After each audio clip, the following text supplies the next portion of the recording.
Assalamualaikum warahmatullahi wabarakatuh. Perkenalkan, nama saya Nilam Ikhwana dengan NIM 1901852, kelas A2 Sistem Informasi dengan mata kuliah Kecerdasan Bisnis. Pada kesempatan kali ini, saya akan menjelaskan materi tentang kecerdasan bisnis dari pertemuan 1 sampai dengan pertemuan 6. Berikut ini adalah video penjelasan materinya. Pertemuan 1 menjelaskan tentang dasar bisnis intelijen, di mana bisnis intelijen menjelaskan tentang suatu konsep dan metode bagaimana untuk meningkatkan kualitas pengambilan keputusan bisnis berdasarkan sistem yang berbasiskan data. Inti dari bisnis intelijen adalah digunakan sebagai sarana alat untuk analisis, kemudian menganalisis data yang sudah ada atau mentah, serta menyimpan dan mengekstrak data sehingga dari hasil tersebut digunakan untuk mengambil keputusan.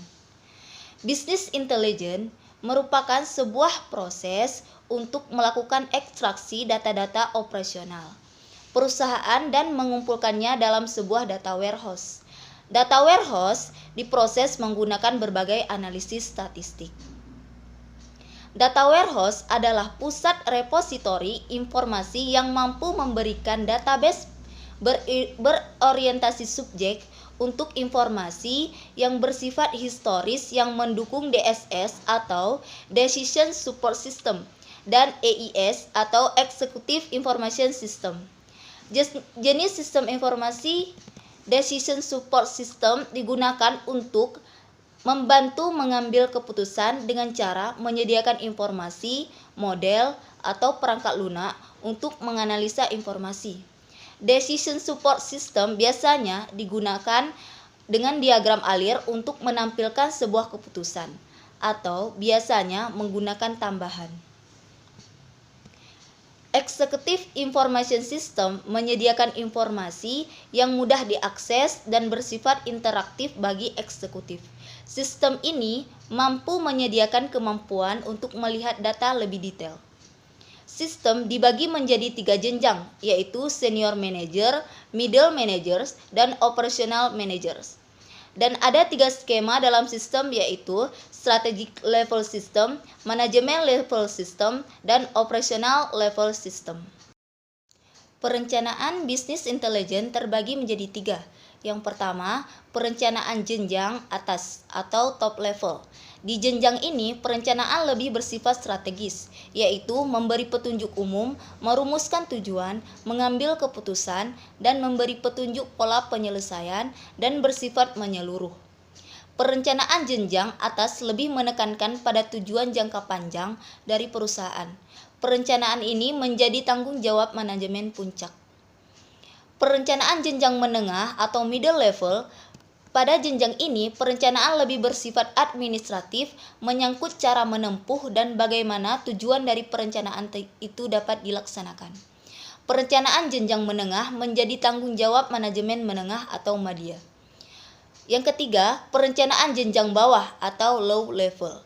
Pada jenjang ini, perencanaan lebih memfokuskan untuk menghasilkan sehingga perencanaan mengarah pada pelaksanaan atau operasional.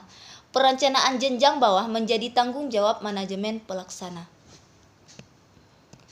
Fungsi bisnis intelijen sebagai sistem pendukung pengambilan keputusan, di mana sistem dan aplikasi ini mengubah data-data dalam suatu perusahaan atau organisasi, atau data operasional, data transaksional, atau data lainnya, ke dalam bentuk pengetahuan.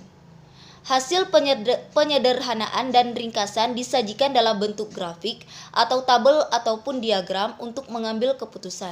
Contohnya, data pengunjung suatu perusahaan yang dibuat dalam bentuk grafik atau tabel.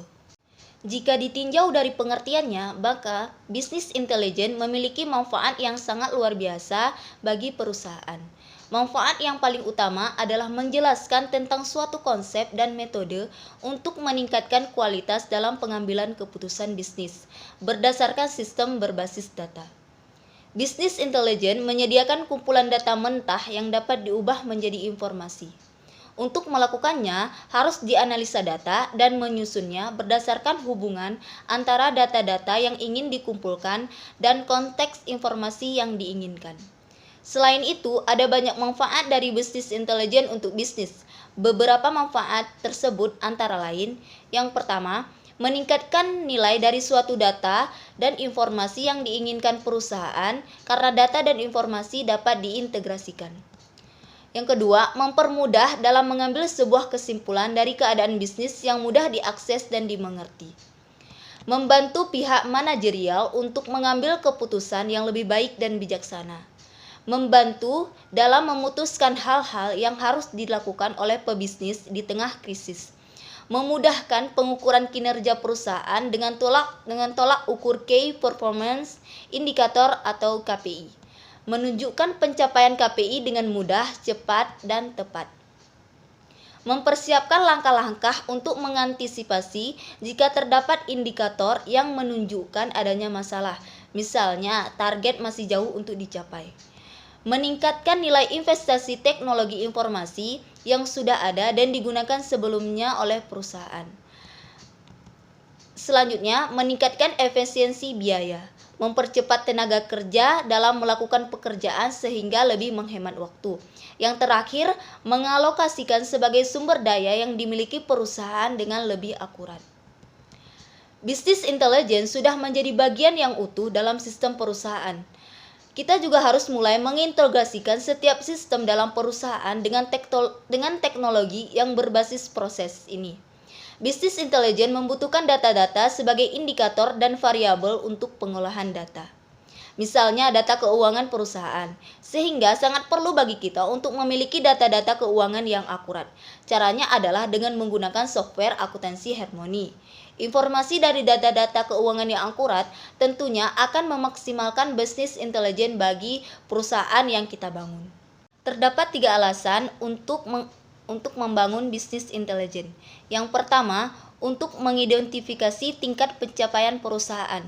Bisnis intelijen mendukung perusahaan untuk mencapai visi strategis mereka dengan menyelaraskan semua level untuk fokus pada aktivitas yang berkaitan langsung dengan visi strategis. Yang kedua, untuk memonitor kinerja perusahaan dan mengidentifikasi masalah. Bisnis intelijen menyediakan wawasan tentang kinerja perusahaan di berbagai level. Bisnis intelijen memberikan informasi tentang masalah kinerja dalam perusahaan.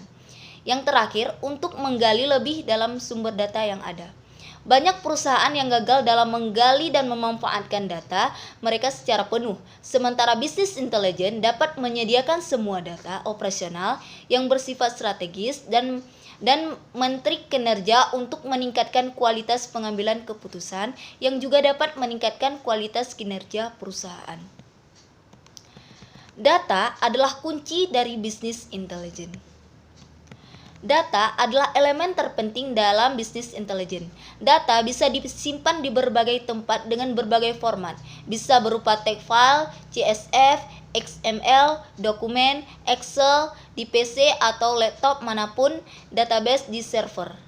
Karena bisnis intelijen bersumber pada segala jenis data. Di level perusahaan, bisnis intelijen biasanya bersumber pada database yang dapat menampung data yang sangat besar, atau biasa disebut juga data warehouse. Database berdasarkan fungsinya terbagi menjadi 2. Yang pertama, Online Transaction Processing atau OLTP adalah sebuah sistem database yang mencatat kegiatan operasional bisnis perusahaan sehari-hari. Sistem database ini yang biasa digunakan untuk sistem informasi sehari-hari. Yang kedua, Online Analytical Processing atau disingkat dengan OLAP adalah sebuah sistem database yang digunakan untuk mendapatkan data dan menganalisa data untuk melihat tren dan statistik bisnis yang tidak secara langsung terlihat pada data yang bersumber pada data warehouse untuk mendukung pengambilan keputusan yang efektif dan biasanya disimpan dalam bentuk multidimensional database. Sekarang saya akan menjelaskan tentang materi pertemuan kedua tentang bisnis intelijen atau data mining. Latar belakang munculnya data mining yaitu banyak data yang telah direkam atau disimpan sistem komputer lebih murah dan cepat atau Moore's Law, dan kebutuhan untuk berkompetisi dengan strategi yang tepat menjadi lebih tinggi. Data mining adalah suatu proses pengerukan atau pengumpulan informasi penting dari suatu data yang besar.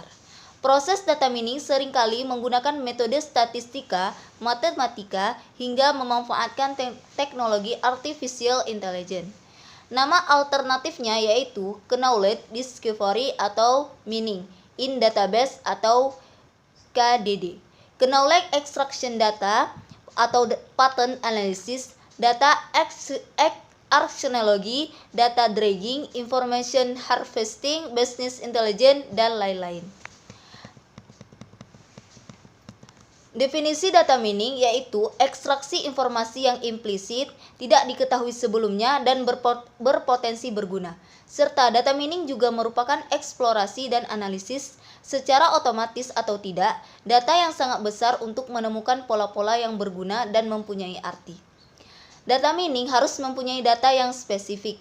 Contohnya, menemukan bahwa orang bernama Bambang di daerah Jawa Timur.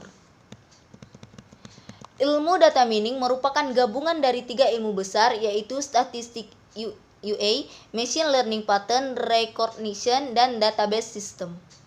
Ilmu data mining diperlukan karena data yang sangat besar, dimensi data yang besar, dan data heterogen. Fungsi data mining itu sangatlah banyak. Untuk fungsi utamanya sendiri yaitu ada 2, yaitu fungsi deskriptif dan fungsi prediktif. Untuk fungsi lainnya yaitu yang pertama saya akan menjelaskan tentang deskriptif dan prediktif. Fungsi deskriptif adalah dalam data mining adalah sebuah fungsi untuk memahami lebih jauh tentang data yang diamati. Dengan melakukan sebuah proses diharap bisa mengetahui perilaku dari sebuah data tersebut. Data tersebut itulah yang intinya nanti dapat digunakan untuk mengetahui karakteristik dari data yang dimaksud. Dengan menggunakan fungsi deskriptif data mining, maka nantinya bisa menemukan pola tertentu yang tersembunyi dalam sebuah data. Dengan kata lain, jika pola yang berulang dan bernilai itu adalah karakteristik sebuah data bisa diketahui. Fungsi yang kedua yaitu prediktif. Fungsi prediksi merupakan sebuah fungsi bagaimana sebuah proses nantinya akan menemukan pola tertentu dari suatu data. Pola-pola tersebut dapat diketahui dari berbagai variabel-variabel yang ada pada data. Ketika sudah menemukan pola, maka pola yang didapat tersebut bisa digunakan untuk memprediksi variabel lain yang belum diketahui nilai ataupun jenisnya. Karena itulah fungsi satu ini dikatakan sebagai fungsi prediksi, sama halnya dengan melakukan prediktif analisis. Fungsi ini juga bisa digunakan untuk memprediksi sebuah variabel tertentu yang tidak ada dalam suatu data. Sehingga fungsi ini memudahkan dan menguntungkan bagi siapapun yang memerlukan prediksi yang akurat untuk membuat hal penting tersebut menjadi lebih baik. Fungsi data mining yang lainnya yaitu characterization, discrimination, association, classification, clustering, outlier, and trend analysis, dan lain-lain. Multidimensional concept description yaitu karakteristik dan diskriminasi atau berfungsi untuk mengeneralisasikan, meringkas, dan membedakan karakteristik data, dan lain-lain. Frequency pattern, association, correlation, classification, and prediction, yaitu membangun model atau fungsi yang menggambarkan dan membedakan kelas atau konsep untuk prediksi masa depan. Misalnya, mengklasifikasikan negara berdasarkan iklim, atau mengklasifikasikan mobil berdasarkan jarak atau jarak tempuh gas. Selanjutnya, cluster analysis, yaitu membuat data group untuk membentuk kelas baru, misalnya memaksimalkan kesamaan intrakelas dan meminimalkan kesamaan antar kelas. Outer analysis, yaitu objek data yang tidak sesuai dengan perilaku umum dari data, berguna dalam deteksi penipuan, analisis peristiwa langka. Selanjutnya, trend and evolution analysis, tren data penyimpangan, misalnya analisis regresi atau mining penambangan pola berurutan. Misalnya kamera digital atau analisis periodisitas dan analisis berbasis kesamaan. Yang terakhir yaitu order pattern directed or statistical analysis. Di dalam arsitektur data mining ada 4 yang paling penting yaitu knowledge base, data mining engine, pattern evolution, modul, dan GUI atau Graphical User Interface. Tugas data mining ada dua, yaitu prediktif atau memprediksi nilai dari atribut tertentu berdasarkan nilai dari atribut lainnya, dan deskriptif atau memperoleh pola untuk menyimpulkan hubungan di dalam data. Istilah data mining yang pertama adalah knowledge presentation, di mana gambaran teknik visualisasi dan pengetahuan digunakan untuk memberikan pengetahuan yang telah ditambang kepada user. Yang kedua, data selection, di mana data yang relevan dengan tugas analisis dikembalikan ke dalam database. Yang ketiga, data transformation, di mana data berubah atau bersatu menjadi bentuk yang tepat untuk menambang dengan ringkasan performa atau operasi agresi. Selanjutnya, data cleaning, untuk menghilangkan noise data yang tidak konsisten. Data integration, di mana sumber data yang terpecah dapat disatukan. Data mining atau proses esensial, di mana metode yang intelijen digunakan untuk mengekstrak pola data. Yang terakhir adalah pattern evolution, untuk mengidentifikasi pola yang benar menarik yang mewakili pengetahuan berdasarkan atas beberapa tindakan yang menarik. Tujuan data mining. Yang pertama, explanatory, adalah untuk menjelaskan beberapa kondisi penelitian seperti mengapa penjualan truk pick-up meningkat di Colorado. Yang kedua, confirmatory, untuk mempertegas hipotesis, seperti halnya 2 kali pendapatan keluarga lebih suka dipakai untuk membeli peralatan keluarga dibandingkan dengan 1 kali pendapatan keluarga. Yang terakhir, exploratory, yaitu menganalisis data untuk hubungan yang baru yang tidak diharapkan, seperti halnya pola apa yang cocok untuk kasus penggelapan kartu kredit. Hubungan data mining, data warehouse, OLAP, dan machine learning. Yang pertama, hubungan data mining dengan data warehouse. Data mining dan data warehouse mempunyai kaitan yang sangat erat tetapi bukan merupakan objek yang sama. Data warehouse merupakan database yang besar yang menyimpan raw data yang biasanya langsung didapat dari responden. Agar data di dalam data warehouse dapat digunakan untuk data mining, data-data tersebut biasanya dipersiapkan terlebih dahulu dan biasanya disimpan dalam bentuk data mining database atau data mart. Yang kedua, hubungan antara data mining dengan OLAP. OLAP adalah Online Analytical Processing, sering dikaitkan dengan data mining. OLAP menunjuk pada summary dari data yang ada di dalam database yang dibentuk menjadi data kubus.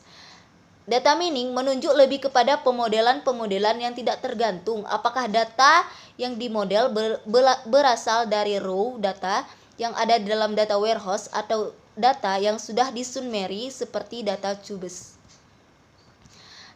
Yang ketiga, hubungan data mining dan machine learning.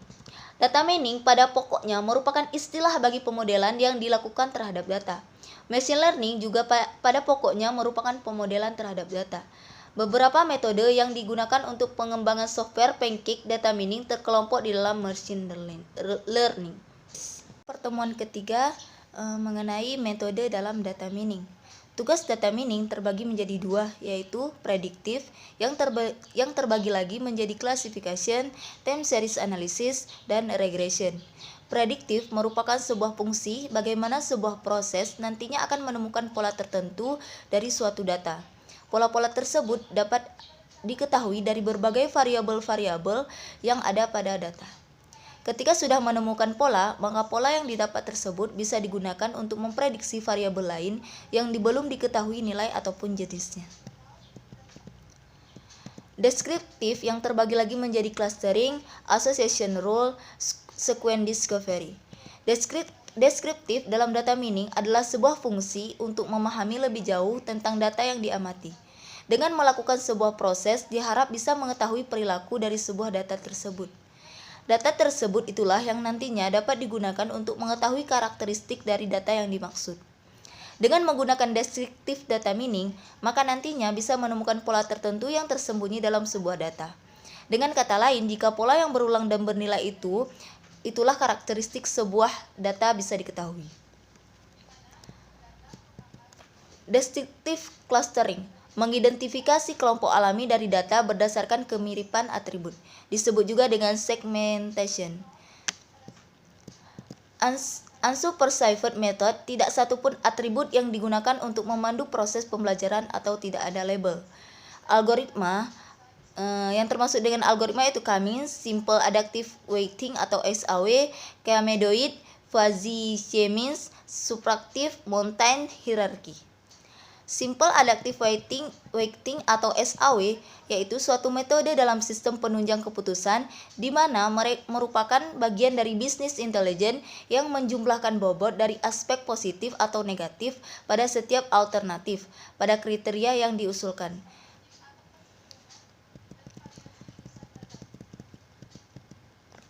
Kriteria merupakan ukuran yang akan dijadikan dasar untuk penilaian. Contoh, kita akan menemukan mahasiswa yang layak mendapat beasiswa di Universitas X. Kriterianya, IPK, jumlah tanggungan, penghasilan orang tua, dan jarak rumah ke kampus. Pada SAW, kriteria ini digolongkan ke dalam dua jenis, yaitu benefit dan cost. Benefit merupakan kriteria yang menguntungkan bagi perhitungan, sedangkan cost sebaliknya. Contoh IPK termasuk ke dalam kriteria benefit. Karena semakin tinggi nilai IPK-nya, peluang untuk mendapatkan beasiswa akan semakin besar. Sedangkan penghasilan orang tua termasuk ke dalam kriteria cost. Karena semakin besar penghasilan orang tua, peluang mendapatkan beasiswa semakin kecil. Kriteria yang juga mempunyai bobot untuk masing-masing kriteria, misal IPK bobotnya 5, penghasilan orang tua 5, dan lain-lain. Bentuk lain bobot ini bisa juga menggunakan persen. Atribut merupakan nilai dari setiap kriteria pada setiap alternatif. Contoh, pada penentuan beasiswa, atribut merupakan nilai dari IPK dari mahasiswa X. Data script merupakan data yang digunakan untuk mengelompokkan nilai dari setiap atribut. Data script sifatnya opsional, boleh ada atau boleh tidak. Kalau ada, maka atribut akan dinormalisasikan menggunakan data script. Kalau tidak, maka atribut akan langsung dihitung. Contoh pada penentuan beasiswa adalah data CRIPS pada penghasilan orang tua. Biasanya penghasilan orang tua akan dikelompokkan ke dalam beberapa kelompok seperti kelompok 1, penghasilan lebih kecil sama dengan 1 juta. Kelompok 2, penghasilannya dari 1 juta sampai dengan 3 juta. Kelompok 3, penghasilan dari 3 juta sampai dengan 5 juta. Kelompok 4, penghasilan dari 5 juta sampai dengan 7 juta. Kelompok 5, penghasilan lebih besar sama dengan 7 juta. Cara perhitungan SAW pada dasarnya hanya ada 3 tahap dari perhitungan SAW, yaitu tahap 1 analisa. Tahap ini merupakan penentuan jenis kriteria apakah benefit atau cost, serta mengubah semua nilai atribut sesuai dengan nilai yang ada pada data scripts. Jika atribut tidak mempunyai data scripts, maka langsung dimasukkan data aslinya. Tahap kedua yaitu normalisasi. Tahap ini digunakan untuk merubah nilai dari setiap atribut ke dalam skala 0 sampai 1. Digunakan memperhatikan jenis kriterianya apakah benefit atau cost. Tahap 3 yaitu perangkingan. Tahap ini merupakan tahap utama di mana menggalikan semua atribut dengan bobot kriteria pada setiap alternatif. Contoh, data pelanggan. Dari 2 atribut yaitu AG atau umur dan income atau pendapatan, algoritma clustering mengelompokkan kelompok data ke dalam 3 segmen berdasarkan kedua atribut ini. Contoh, web document clustering. Tujuannya untuk mencari gugus dokumen-dokumen web yang mirip berdasarkan istilah penting. Pendekatan mengidentifikasi istilah yang sering muncul pada setiap dokumen, mengukir kemiripan berdasarkan frekuensi kemunculan istilah pada dokumen lainnya. Hasil, web search engine memunculkan dokumen-dokumen yang mirip dengan satu gugus berdasarkan istilah yang dicari. Descriptive Association Rule disebut juga Market Basket Analysis, menganalisa tabel transaksi dan mengidentifikasi produk-produk yang seringkali dibeli bersamaan oleh customer. Untuk mengidentifikasi kelompok kesamaan dari produk dan kebiasaan apa yang terjadi guna kepentingan cross-selling. Pengelolaan rak di supermarket. Tujuan untuk memudahkan pelanggan berbelanja barang-barang yang sering dibeli bersama. Misalnya ada rak kecil berisi kuaci diletakkan pada bagian susu anak. Sistem rekomendasi pintar. Tujuan memberikan rekomendasi kepada pelanggan toko buku online tentang buku-buku lain yang sering dibeli juga oleh pelanggan lainnya jika membeli buku tertentu. Descriptive Sequence Analysis digunakan untuk mencari pola pada serangkaian kejadian yang disebut dengan sequence. Contoh, rangkaian klik pada sebuah website berisi tentang URK. Implementasinya memodelkan pembelian oleh pelanggan sebagai sebuah sequence atau rangkaian data. Pertemuan 4 dan 5 mengenai metode dalam data mining. Tugas data mining dibagi menjadi dua, yaitu prediktif dan deskriptif. Prediktif terbagi menjadi tiga, yaitu classification, time series analysis, dan regression. Sedangkan deskriptif juga terbagi menjadi tiga, yaitu clustering, association rule, dan sequence discovery. Clustering bertugas untuk mengidentifikasi kelompok alami dari data berdasarkan kemiripan atribut, dan juga clustering ini bisa disebut dengan segmentation. Algoritma yang sering dipakai dalam clustering adalah K-means, Simple Additive Weighting atau SAW, K-medoid, Fuzzy K-means, Subtractive, Mountain, dan Hierarchy. Simple Additive Weighting atau SAW adalah suatu metode dalam sistem penunjang keputusan di mana merupakan bagian dari bisnis intelijen yang menjumlahkan bobot dari aspek positif atau negatif pada setiap alternatif pada kriteria yang diusulkan. Association rule disebut juga market basket analysis, yaitu untuk menganalisa tabel transaksi penjualan dan mengidentifikasi produk yang sering kali dibeli bersamaan oleh customer. Association rule bertugas untuk mengidentifikasi kelompok kesamaan dari produk dan kebiasaan yang terjadi guna kepentingan cross-selling. Sequence analysis digunakan untuk mencari pola pada serangkaian kejadian yang disebut dengan sequence, diimplementasikan untuk memodelkan pembelian oleh pelanggan sebagai sebuah sequence rangkaian atau data. Pertemuan 6 mengenai Business Intelligence Dashboard. Dashboard Intelligent Business adalah alat visualisasi data yang menampilkan status data metrik dan indikator kinerja utama atau IKU untuk suatu organisasi. Dashboard mengkonsolidasikan dan mengatur angka dan kadang-kadang metrik scorecard kinerja pada satu layar. Mereka dapat digunakan untuk keperluan khusus dan dapat menampilkan metrik khusus yang ditargetkan untuk satu titik pandang atau departemen. Fitur penting dari produk dashboard Business Intelligence termasuk antarmuka yang bisa disesuaikan dan kemampuan untuk menarik data real time dari berbagai sumber. Microsoft adalah salah satu vendor dari Business Intelligence Dashboard. Dashboard Business Intelligence juga diciptakan melalui aplikasi bisnis lainnya seperti Excel. Dashboard Business Intelligence kadang-kadang disebut sebagai dashboard organisasi. Dashboard Intelligent Business sering dianggap sebagai scorecard kinerja. Perbedaan utama antara keduanya yaitu secara tradisional adalah bahwa dashboard intelligent business seperti mobil menunjukkan status pada titik dan waktu tertentu. Sebuah scorecard di sisi lain menampilkan kemajuan dari waktu ke waktu menuju tujuan tertentu. Dashboard dan scorecard bisa disesan secara konvergen. Sebagai contoh, beberapa produk komersial dashboard juga mencakup kemampuan untuk melacak kemampuan menuju tujuan. Sebuah produk yang menggabungkan unsur-unsur dari kedua dashboard dan scorecard kadang disebut papan skor. Pengertian dashboard. Dashboard adalah sebuah tampilan visual berisian informasi yang dibutuhkan oleh pemangku kepentingan dalam rangka melakukan monitoring dan sebagai dasar analisa untuk melakukan pengambilan keputusan. Teori dasar bisnis intelijen sebagaimana disampaikan oleh Turban pada tahun 2020 merupakan kombinasi dari arsitektur, tools, basis data, aplikasi, dan metodologi untuk dapat dilakukan akses data secara interaktif, manipulasi data, dan memberikan kemampuan kepada para manajer membuat keputusan bisnis yang lebih baik karena digunakannya fakta dan sistem yang berdasarkan fakta. Business Intelligence mengacu pada teknik berbasis komputer yang digunakan di dalam melihat, menggali, dan menganalisis data bisnis, seperti pendapatan penjualan suatu produk dan bagian atau hubungan biaya dan pemasukan. Fungsi dashboard yang pertama adalah menilai informasi sekali pandang. Contohnya, pengendara sepeda motor harus dapat mengetahui berapa laju kendaraannya selama waktu seperkian detik. Dia menatap dashboard kendaraannya sebelum akhirnya kembali melihat jalan. Yang kedua, memberikan informasi secara efektif dan efisien.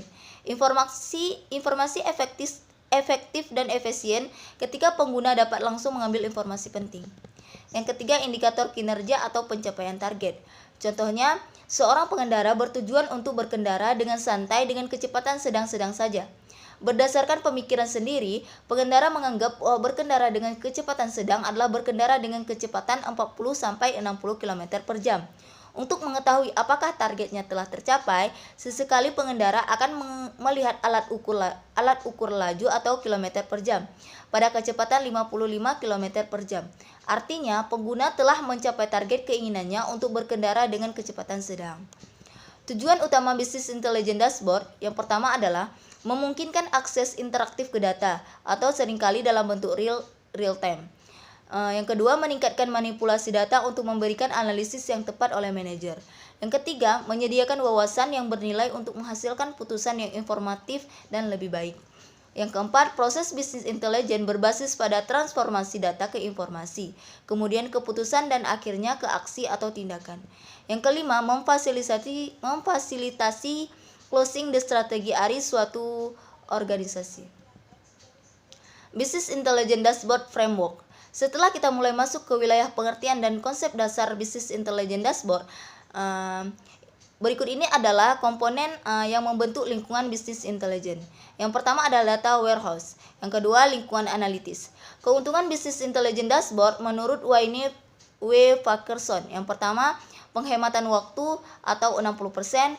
Yang kedua, single version of the truth 59%, meningkatkan strategi dan plans 57%, meningkatkan peluasan taktis 56%, proses lebih efisien 56%. Sekian penjelasan materi dari saya. Apabila ada kekurangan, saya mohon maaf. Wabillahi taufiq wal hidayah. Wassalamualaikum warahmatullahi wabarakatuh. Terima kasih yang sudah menonton.